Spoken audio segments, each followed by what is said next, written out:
Hello hi. Finally मैं आके पहुंच गया हुनर कमांस टीवी रियलिटी शो के लिए यहाँ हर यूनिवर्सिटी में। फाइनली हुनर कमांस टीवी रियलिटी शो के लिए ऑडिशन तो मैं तो दे चुका, लेकिन ऑनलाइन दे चुका। डेडलाइन में खड़ा होके देना पड़ रहा है।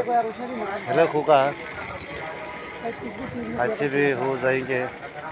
ये देखो सब आ चुका है। हमारा जो हिंदुस्तानी भाई बहन है सब यह ऑडिशन देने के लिए आ गया और हम भी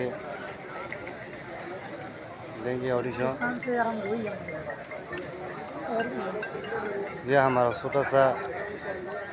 छोटा सा मैंने दिखा दिया आप लोगों को। देख इधर हाँ इतना लोग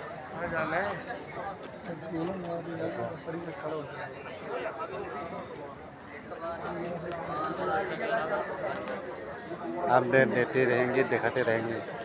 फिलहाल बाय बाय।